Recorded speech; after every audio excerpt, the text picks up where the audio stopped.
सुभाष चंद्र बोस, जिन्हें प्यार से नेताजी कहा जाता है, भारत के स्वतंत्रता संग्राम के सबसे महान और प्रभावशाली नेताओं में से एक थे। उनका जीवन साहस, संघर्ष और देश प्रेम की एक अद्भुत कहानी है। प्रारंभिक जीवन और शिक्षा।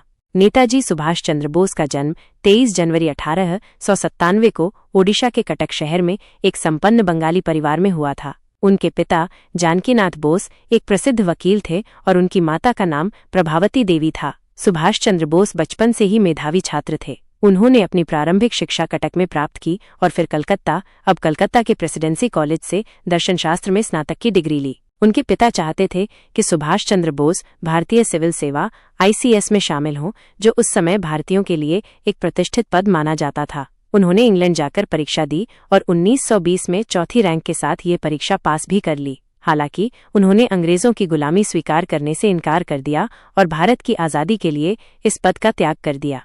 राजनीतिक यात्रा। भारत लौटने के बाद सुभाष चंद्र बोस महात्मा गांधी के असहयोग आंदोलन से प्रभावित हुए और भारतीय राष्ट्रीय कांग्रेस में शामिल हो गए। वे देशबंधु चित्तरंजन दास को अपना राजनीतिक गुरु मानते थे। हालांकि गांधीजी के अहिंसक आंदोलन से उनके वैचारिक मतभेद थे। बोस का मानना था कि अंग्रेजों को केवल संघर्ष और सैन्य शक्ति से ही हराया जा सकता है। उन्होंने 1938 में हरिपुरा अधिवेशन में भारतीय राष्ट्रीय कांग्रेस के अध्यक्ष चुने गए, लेकिन जल्द ही उनके विचार कांग्रेस के अन्य नेताओं से मेल नहीं खाए। 1939 में उन्होंने फॉरवर्ड ब्लॉक नामक अपनी एक अलग राजनीतिक पार्टी का गठन किया, जिसका उद्देश्य ब्रिटिश शासन के खिलाफ अधिक आक्रामक रुख अपनाना था। आज़ाद हिंद फौज का गठन।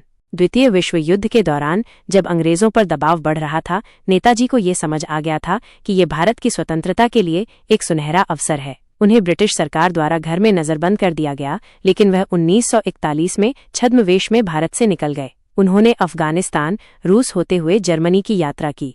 जर्मनी में उन्हें एडोल्फ हिटलर से भी मुलाकात की, लेकिन उनका मुख्य उद्देश्य भारत की आज़ादी के लिए अंतर्राष्ट्रीय सहयोग प्राप्त करना था। बाद में वे दक्षिण पूर्वी एशिया पहुंचे, जहां उन्होंने जापान के सहयोग से आज़ाद हिंद फौज इंडियन नेशनल आर्मी INA का पुनर्गठन किया। इस सेना में भारतीय युद्ध बंदियों और प्रवासी भारतीयों को शामिल किया गया था। नेताजी ने अपनी सेना को "तुम मुझे खून दो, मैं तुम्हें आज़ादी दूंगा" का प्रसिद्ध नारा दिया, जिसने हजारों भारतीयों के दिलों में देशभक्ति की आग भर दी। उन्होंने जय हिंद का नारा भी दिया, जो आज भारत का राष्ट्रीय नारा है। 21 अक्टूबर 1943 को उन्होंने सिंगापुर में स्वतंत्र भारत की अस्थायी सरकार का गठन किया।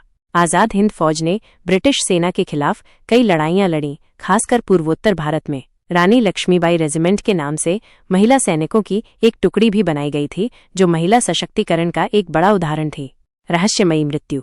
नेताजी सुभाष चंद्र बोस की मृत्यु आज भी एक रहस्य बनी हुई है। कहा जाता है कि 18 अगस्त 1945 को ताइवान में एक विमान दुर्घटना में उनका निधन हो गया था, लेकिन इस बात की पुष्टि कभी नहीं हो पाई। उनकी मृत्यु को लेकर कई तरह के सिद्धांत प्रचलित हैं।